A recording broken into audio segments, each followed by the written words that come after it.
I don't know how you're coping with all the storms that are battering Britain at the moment. I know that some people are really struggling, and there have been people who've had their homes damaged and been injured.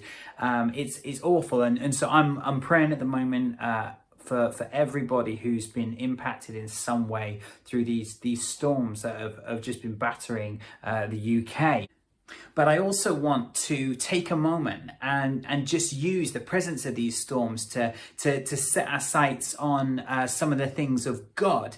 It actually says in the book of Psalms, it says of God, Psalm 89, "You rule the oceans, you subdue their storm-tossed waves."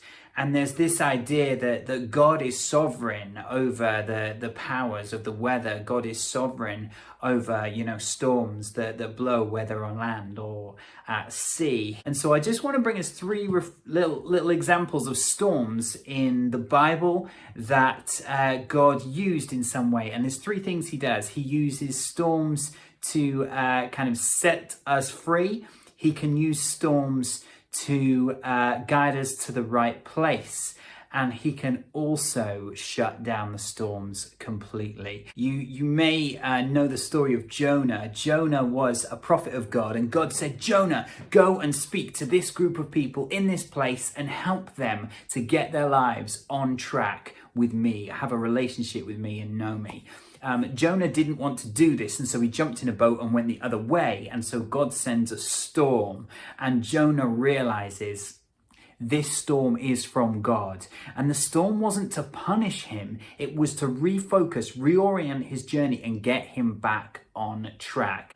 God also used a storm in the book of Exodus, really early in the Bible, when the people of Israel, God's people, were slaves. And a storm was one of the things that God sent in Exodus chapter 9 to try and convince Pharaoh, their slave master, to let them go. The second thing I want to say about storms is that whilst, God, they may not always be the intent, they may not always be sent by God, nevertheless, God can use them in really powerful, significant ways.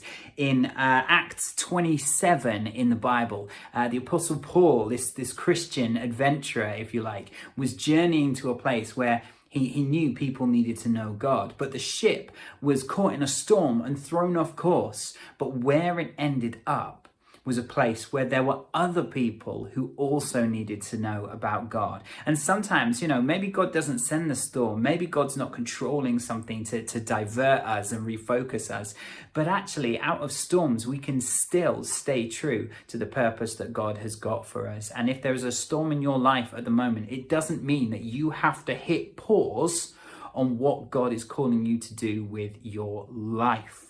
The last thing I want to say about storms today is that God can shut them down. There is a story about a time when Jesus was in a boat. He was exhausted. He'd been doing loads of work and healing people, feeding people, helping people. And in Luke 8, it says, as they sailed across, Jesus settled down for a nap, but soon a fierce storm arose on the lake. The boat was filling up with water. The disciples went and woke him up, shouting, "Master, Master, we're going to drown."